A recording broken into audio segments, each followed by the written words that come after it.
ॐ गजाननं भूतगणाधिसेवितं कपीतजम्बूफलचारुभक्षणम् उमासुतं शोकविनाशकारकं नमामि विघ्नेश्वरपादपङ्कजम्।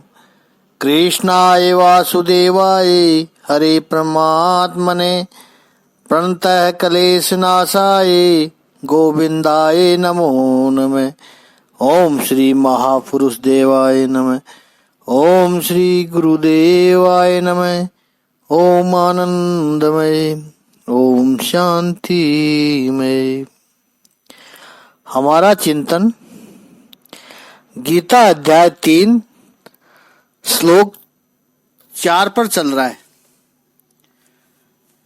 भगवान कहते हैं निष्कर्म में सिद्ध कर। तो कर्म न करना ये निष्कर्म में नहीं है, या बीच में छोड़ देना, इससे भी भगवान कहते हैं सिद्धि नहीं मिलेगी। निष्कर्म में सिद्ध होना चाहिए। इस पर हमारा चिंतन हो रहा था। हरि स्मरण कर। भगवान का काम जो तूने लिया है उसको छोड़ना मत, रोक मत, क्योंकि उसी में तेरी प्रगति है। इच्छा तो होगी, परिस्थिति बदलेगी, लेकिन उससे तू कर्म छोड़कर भाग मत, ये प्रभु कहते हैं। यही तो ईश्वर तेरी परीक्षा कर रहा है। जो परीक्षा में तू कितना सफल हो रहा है ये प्रभु देखेंगे। तो कर्म बिल्कुल शुरू ही न करना वो भी गलत है। कर्म शुरू किया है उसको छोड़ के भाग जाना, परिस्थिति से डर के, उससे भी सिद्धि नहीं मिलती है। क्योंकि यदि तुझे प्रॉब्लम आनी है तो किसी और से आएगी। अच्छा काम करने से प्रॉब्लम आएगा। यदि प्रारब्ध में ऐसा कुछ है, कुछ कठिन दिन आएंगे, तो वो वैसे भी आएंगे। उल्टा आपने यदि अच्छा काम किया तो उसका फल अच्छा ही आएगा। अच्छा काम छोड़ देगा तो परीक्षा और भी भारी पड़ेगी। कर्मों को न करना यह भी उपाय नहीं है। प्रारंभ करके छोड़ देना वो तो और भी घटिया काम है। उससे भी सिद्धि नहीं मिलेगी। तो करे क्या? भगवान श्री कृष्ण हमें कहते हैं कि जो निष्कर्म में हमें प्राप्त करना है उसका एक ही उपाय है। कर्म करो, लेकिन कर्ता भाव छोड़ दो। कर्म मत छोड़ो। मैं कर्म कर रहा हूं ये अहंकार छोड़ो और कर्म करो। हमें जो छोड़ना है उसको नहीं छोड़ते हैं। गांधी जी के बारे में एक प्रसंग है। साबरमती आश्रम में एक व्यक्ति था। वो गांधी जी के पास आया। कहता है मन में इतने गलत गलत विचार आते हैं पूरे दिन, कुछ उपाय बताइए न। गांधी जी को बोलता है। गांधी जी कहते हैं कि ये तो बहुत सरल उपाय है। राम राम की माला करना, सब ठीक हो जाएगा। गलत विचार आने ही बंद हो जाएंगे। ठीक है, उसने कहा, और वो माला लेकर चला गया। 10-15 दिन तक दिखाई नहीं दिया। 15 दिन बाद दिखाई पड़ा। गांधी जी ने पूछा, माला कैसी चल रही है आपकी? उसने कहा, माफ करना, लेकिन माला तो मैंने छोड़ दी। माला छोड़ दी। क्यों? कहता है ऐसा था कि माला लेकर बैठूं तो भी गलत विचार आते आते ही रहते थे, तो माला छोड़ दी। गांधी जी ने कहा गलत विचार को छोड़ना चाहिए था तेरे को, तूने माला छोड़ दी। माला तो अच्छी चीज थी, वो तूने छोड़ दी, गलत विचार नहीं छोड़े। तो कर्म मत छोड़ो, कर्म का अहंकार छोड़ो, और जब अहंकार छोड़ोगे तो कर्म में और आनंद आएगा, कर्म अधिक अच्छी तरह से होगा। कैसे छोड़े वो अहंकार? इसीलिए तो सद्गुरु की आवश्यकता होती है, महापुरुषों की आवश्यकता होती है, और भगवान श्री कृष्ण की आवश्यकता होती है कि कर्म करते रहें, लेकिन कर्ता भाव को छोड़ दें, अहंकार को छोड़ दें। इस श्लोक के दो अर्थ समझना है। नैष्कर्म में यह अपना गोल है, लक्ष्य है। भगवत गीता का टेक्निकल शब्द है नैष्कर्म्य। नैष्कर्म की स्थिति, नैष्कर्म की स्थिति का अर्थ है कर्म से मुक्त रहने की स्थिति, कर्म के बंधन से मुक्त रहने की स्थिति, यानी मोक्ष की स्थिति। अब कोई कहे कि कर्म के बंधन से मुक्त रहना है, तो फिर सीधा सा सरल उपाय है कि व्यक्ति को सूझे वो यही आएगा कि कर्म को ही बंद कर दे।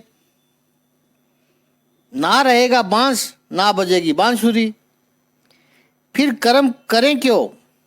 भगवान कहते हैं वो उपाय नहीं है।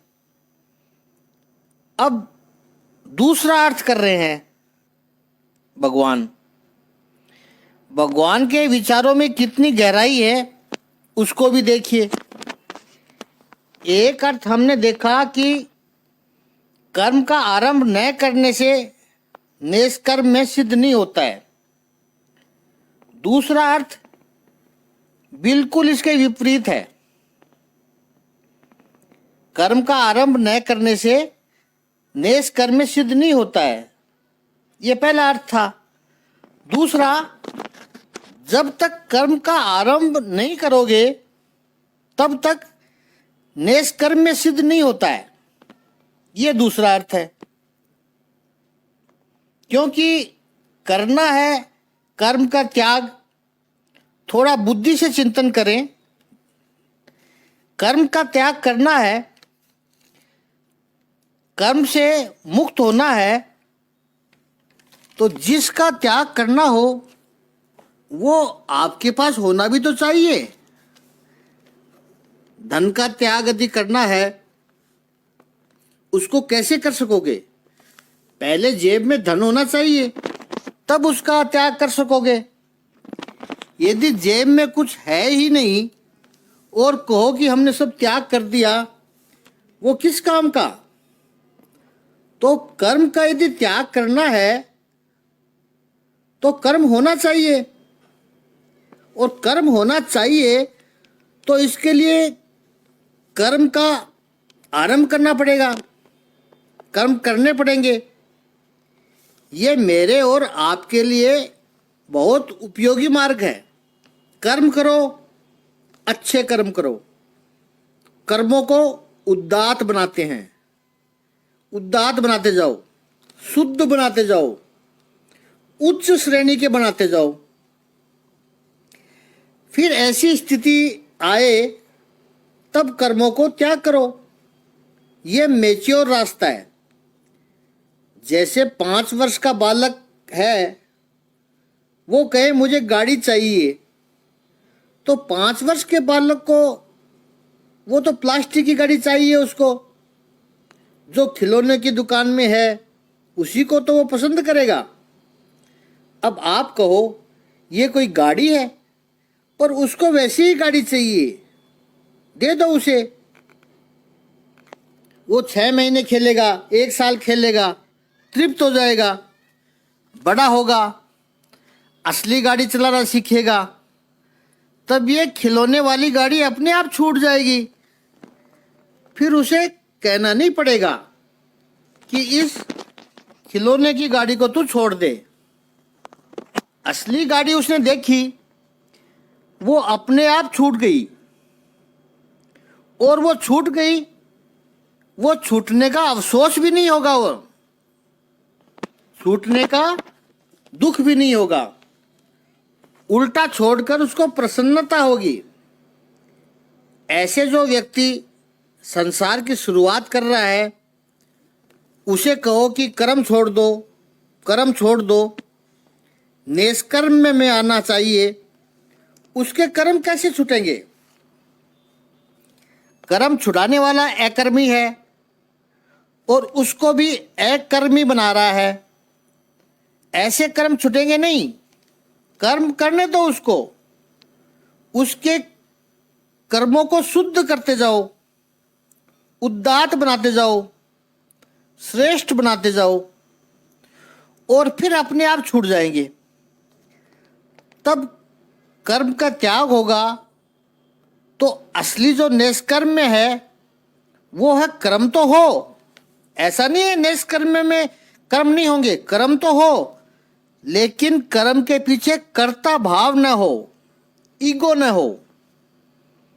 ब्रह्म सूत्र में महर्षि वेदव्यास जी ने एक बहुत सुंदर दृष्टांत दिया, कर्ता भाव छोड़ो। ये कैसे छूटे? व्यास जी कहते हैं कि आत्मा का जो कृतत्व है वो स्वाभाविक नहीं है, औपाधिक है। तक्षा की तरह। तक्षा बहुत शुद्ध संस्कृत शब्द है। तक्षा कहते हैं बढ़ई को, कारपेंटर को। आत्मा का स्वभाव नहीं है कर्म करना, वो औपाधिक है, वो हमने मान लिया है, स्वाभाविक नहीं है। समझ लीजिए आपने अपने घर में किसी बढ़ई को बुलाया, कारपेंटर को बुलाया, उसको बोला इस टेबल को ठीक करना है, टूट भी गया है और हिल भी रहा है चारों तरफ से, उसको ठीक कर दो आप। वो टेबल को देखता है और कहेगा ठीक है, कल परसों आकर कर दूंगा। आप कहोगे कल परसों क्यों, अभी कर दो, तुम तो मिस्त्री हो। वो कहेगा हाँ मैं मिस्त्री हूँ, इसको मैंने देख लिया है, कल परसों मेरे औजार हथियार लेकर आऊँगा और इसको ठीक कर दूंगा। अब देखिए वो बढ़ई तो है, मिस्त्री तो है वो, जिसको आपने बुलाया, लेकिन वो आपका काम वहाँ पर नहीं कर सकता है, उसी वक्त नहीं कर सकता है। क्यों? क्योंकि उसके पास औजार नहीं है, उसके टूल्स नहीं है। औजार यदि उसके पास हो तो ही वो मिस्त्री का काम कर सकता है, वरना मिस्त्री केवल नाम का है, कर कुछ भी नहीं सकता है। ठीक इसी तरह कार्य करना उसका स्वरूप नहीं है। यदि वो कार्य करेगा तो उसके पास औजार होने चाहिए। अब जरा अपनी ओर देखें, अंदर की ओर निरीक्षण करें आप कि आत्मा जो है तभी देख सकता है जब उसके पास आंख नाम का हथियार हो, टूल हो।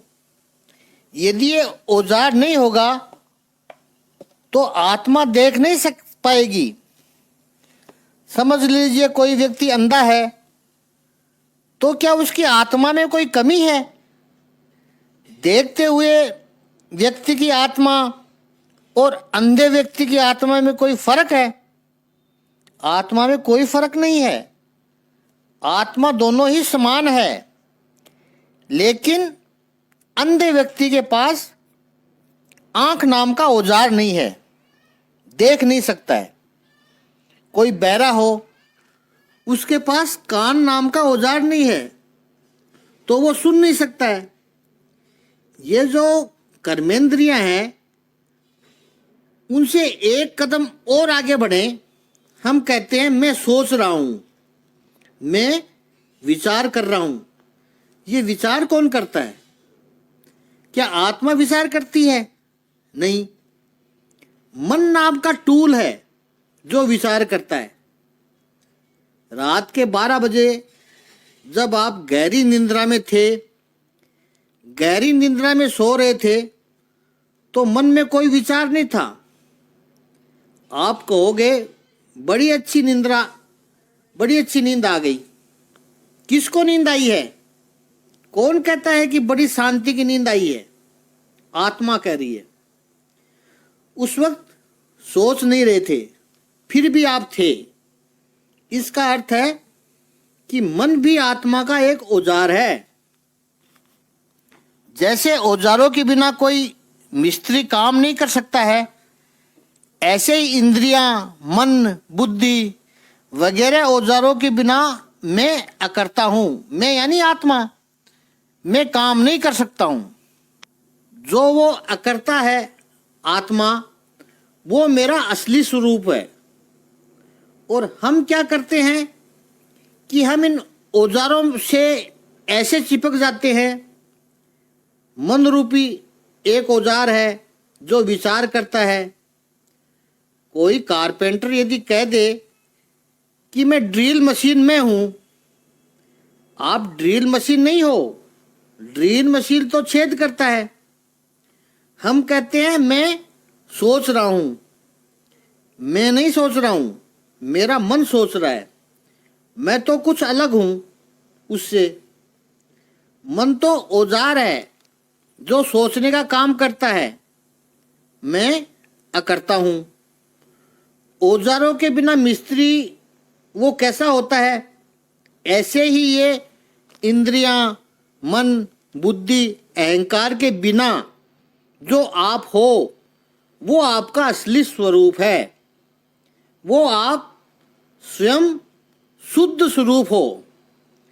दूसरे शब्द का प्रयोग करें तो बीइंग और बिकमिंग, होना एक होता है होना, एक होता है बनना। जैसे गिरधारी लाल नाम का मिस्त्री है, तो गिरधारी लाल वो उसका बीइंग है, वो है इस वक्त। और जैसे ही उसके पास औजार आ जाते हैं, उसके हथियार आ जाते हैं, तो वो मिस्त्री बनता है।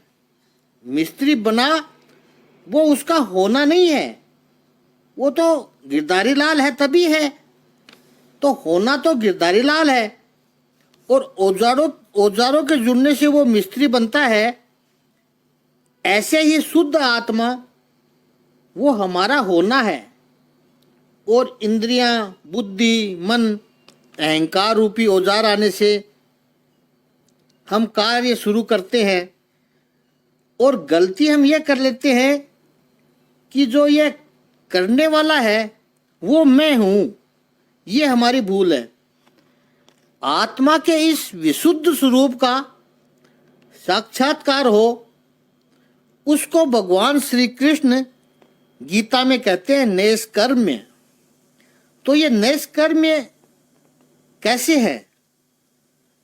अब कर्म रहिता 2 प्रकार की बताई है प्रभु ने। इस नैष्कर्म्य को थोड़ा सा और समझते हैं कि कर्म रहिता 2 प्रकार की बताई है। एक, जैसा अर्जुन ने कहा कि मैं युद्ध छोड़कर भाग जाऊं, कर्म न करने की कर्म रहिता। दूसरी, कर्म से संबंध न हो, कर्म होता रहे लेकिन कर्म से संबंध न हो। शास्त्र कहते हैं कि यदि व्यक्ति कह दे कि कर्म नहीं करता हूं इसलिए निष्कर्म्य है, वो गलत होगा। कर्म न करना वो भी एक कर्म है और उसके भी परिणाम भुगतने पड़ते हैं। कर्म न करो वो भी एक कर्म है। कैसे कर्म है? जैसे गाड़ी चला रहे हो, वो जैसे कर्म है, तो गाड़ी को रोकना, न चलाना और न चलाने के लिए उसको ब्रेक मारना, वो भी एक कर्म है। कर्म आता कहाँ से है? वेदांत की परिभाषा में कहा है कि कर्म का उद्भव होता है इच्छा और संकल्प में से। इच्छा की शुरुआत होती है पूर्व अनुभवों में से, पूर्वानुभव से। जो चित्त में संस्कार हैं, अच्छे अनुभव होंगे, उससे सुख मिला था तो इच्छा होती है कि वो फिर से करें। बुरे अनुभव है जिसमें से दुख मिला था तो इच्छा होती है कि उससे दूर रहें। इच्छा का उद्भव होता है पास्ट एक्सपीरियंस से और वो इच्छा संकल्प बनती है। जिस मन में संकल्प है वहाँ कर्म है ही। जैसे कर्म करूँगा ऐसा संकल्प है, वैसे कर्म नहीं करूँगा वो भी एक संकल्प है, और वो संकल्प है इसलिए कर्म न करना वो भी एक कर्म है। वो संकल्प हुआ कि कर्म नहीं करना है, वो भी एक कर्म है। तो प्रभु यहाँ जो निष्कर्म सिद्धि की बात करते हैं वो कर्म छोड़ देना वो नहीं है। तो निष्कर्म सिद्धि कौन सी है? कर्म के साथ मेरा संबंध बनता है, कर्म के साथ मेरा संबंध बनता ही नहीं है, वो निष्कर्म सिद्धि है। आप पूछोगे कि ये तो बात समझ में आई कि कर्म करो लेकिन कर्तापन छोड़ दो, मैं कर रहा हूँ ये भाव छोड़ दो। लेकिन ये तो पता चले कि मैं करता हूँ, ये भाव आया कहाँ से? ये गड़बड़ शुरू कहाँ से हुई उसको भी देखते हैं। स्वभाव से हम अकर्ता है। आत्मा के रूप में जो हमारा प्योर बीइंग है वो अकर्ता है, और इंद्रियां, मन, बुद्धि, अहंकार का औजार लेकर के, हथियार लेकर के हम बिकमिंग की रेस में लगते हैं, कुछ होने की रेस में रखते हैं। जहाँ कर्म शुरू होते हैं और हम मानने लगते हैं कि मैं कर रहा हूँ, मैंने इतनी मेहनत की, इतना पुरुषार्थ किया, घर बनाया, ये किया, वो किया, ये आता कहाँ से है? दूसरे अध्याय में हमने बहुत डिटेल में देखा है कि आत्मा तो विशुद्ध है, न कुछ करती है ना कुछ कराती है। तो फिर कर्ता भाव आया कहाँ से? कैसे आया ये कर्ता भाव? ये दो तत्वों को बार बार हम समझ रहे हैं, पुरुष और प्रकृति। पुरुष द स्पिरिट, आत्मा, प्रकृति नेचर।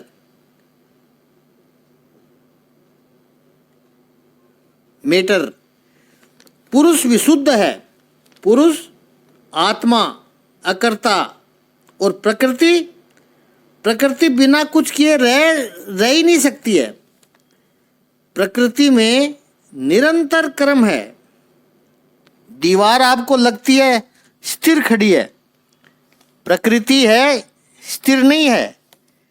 दीवार के भीतर में जाओ आप, माइक्रो सूक्ष्मदर्शी यंत्र से देखो तो इलेक्ट्रॉन प्रोटॉन का दौड़ना दिखाई देगा। प्रकृति कभी बिना कार्य किए रह ही नहीं सकती है। हवाएं चलती रहती है, समुद्र में लहरें, ज्वार भाटा आता रहता है, भू संकलन होता रहता है, सूरज उगता है, डूबता है, पौधे की क्रिया, जमीन की क्रिया, अपने शरीर में परिवर्तन होता है। तो प्रकृति हर समय कुछ न कुछ करती रहती है। तो प्रकृति हर क्षण क्रिया युक्त है। आत्मा प्रतिक्षण करता है, लेकिन पुरुष यानी आत्मा और प्रकृति का जब संयोग होता है, साथ में आते हैं, तब आत्मा जीवात्मा भ्रांति से प्रकृति के कार्यों को अपने ऊपर आरोपित कर लेता है और अपने अकर्तापन को प्रकृति में केंद्रित कर देता है। और इसीलिए वो कहता है कि जब तक मैं नहीं करूँगा तब तक कुछ होगा ही नहीं। अरे भाई, आपके बिना भी सब कुछ हो रहा है। सूरज को निकालने आप गए थे, पौधे को लगाने आप गए थे, वृक्ष पर फल लगाने कौन गया था? अपने आप इसमें किया क्या है? सब अपने आप हो रहा है, कुछ भी तो नहीं किया, सब हो रहा है। हम अपने शरीर की बात करें कि इसको बड़ा करने में हमने क्या किया? हो रहा है बड़ा, सब हो रहा है। प्रकृति के संसर्ग में आकर के जीवात्मा ये सोचता है। जो 4 बातों पर हमने चिंतन किया था, कौन कौन सी? पहली, मैं करूँगा तो ही होगा, मैं नहीं करूँगा तो नहीं होगा। ये पहले 2 अनुभव है। और दूसरे 2 अनुभव भी साथ में चलते हैं। मैंने किया बहुत लेकिन हुआ नहीं, और मैंने नहीं किया फिर भी हो गया। ये कैसे हुआ? प्रकृति कर रही है, लेकिन जीवात्मा ऐसा समझता है कि मैं जब तक नहीं करूँगा तब तक प्रकृति नहीं करेगी। दर्शन शास्त्र की परिभाषा में इसको अन्योन्य अध्यास कहते हैं। अन्योन्य अध्यास, एक का अध्यास दूसरों में करना, अन्योन्य अध्यास। प्रकृति और पुरुष दोनों एक दूसरे से भिन्न है, लेकिन एक दूसरे के ऊपर वो मिल जाते हैं। इसलिए पुरुष यानी आत्मा ऐसा सोचने लगता है कि मैं करता हूँ, तब होता है। और प्रकृति के बारे में वो सोचता है जब तक मैं कुछ नहीं करूँगा नहीं होगा। यह अध्यास हुआ, प्रोजेक्शन हुआ। अब कोई कहे कि यह अध्यास करता कौन है? इस अध्यास का केंद्र क्या है? फिल्म देखने आप जाते हो तो सामने तो सफ़ेद पर्दा है, लेकिन जैसे ही प्रोजेक्शन शुरू होता है तो मूवी शुरू हो जाती है।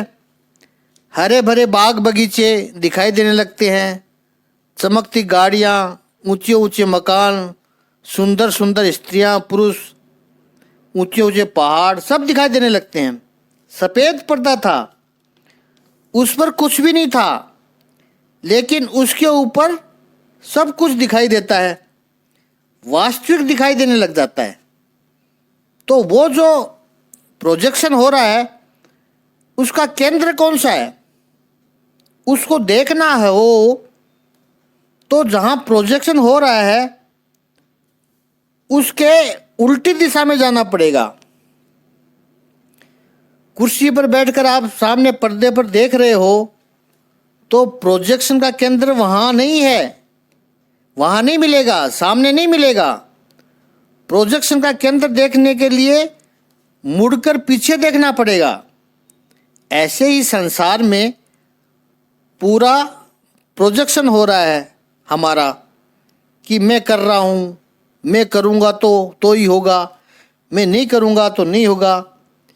ये जो पूरा प्रोजेक्शन हो रहा है उसके लिए थोड़ा सा आपने भीतर झांकना है, क्योंकि देख रहे हैं सामने, कुछ नहीं पता चलेगा। जब सामने देखेंगे तो यही पता चलेगा कि मैं ही कर रहा हूँ। इस सारे प्रोजेक्शन का, सारे अभ्यास का केंद्र है अहम, ईगो। बाकी के सारे अभ्यास बाद में आते हैं। एक बार ईगो शुरू हो गया, ये मन की जो अहंकारात्मिका वृत्ति है, अहम, मैं हूँ, ये जो वृत्ति शुरू हो गई, ये जो मैं प्रवृत्ति है वो मन की है। आत्मा को मन नहीं लगता है, आत्मा को मैं नहीं लगता है, मन शुरू करता है। इसलिए देखिए, जब हम गहरी नींद में है, गहरी की नींद का बार बार जिक्र होता है, क्योंकि स्वप्न दशा होती है, वहाँ भी मन होता है, इसलिए हम भी हैं। लेकिन गहन निंद्रा है, मृत्युवत जो निंद्रा है, मन भी जहाँ पर बिल्कुल शांत हो गया, उस समय अपना मैं ईगो नहीं होता है। रात के 1 बजे 2 बजे जब आप गहरी नींद में थे, तो उस वक्त क्या आप थे? उस समय ईगो नहीं था, मैं नहीं था। पता कब चला? नींद बहुत अच्छी आई। वो पता कब चला? वो पता चला जब सुबह उठे तब। बहुत अच्छी नींद चल रही है, उस समय नहीं पता चलता है। मन भी जब शांत है तो इसका अर्थ मैं नहीं रहा, ईगो नहीं रहा। यदि आत्मा का स्वभाव होता ईगो का, तो गहरी नींद भी हो, आपको ये याद रहना चाहिए था। क्यों गहरी नींद में? आत्मा तो है, आत्मा नहीं रहती तो वही मर जाते। लेकिन गहन निंद्रा, गाढ़ निंद्रा में आत्मा है, मैं नहीं है, ईगो नहीं है। तो इसका अर्थ यह हुआ कि जब मन शुरू हुआ तब ये मैं आया। मैं ये अहंकार, मन की वृत्ति है, आत्मा की वृत्ति नहीं है। बाकी कुछ नहीं भी हो फिर भी मैं रहता है। आँख न हो मैं रहता है, कान न हो पर मैं रहता है, हाथ पैर न हो मैं रहता है। तो मैं को, अहंकार को किसी इंद्रिय के साथ नहीं जोड़ पाओगे, केवल एक मन के साथ मैं को जोड़ सकते हो। बाकी का चिंतन कल करेंगे।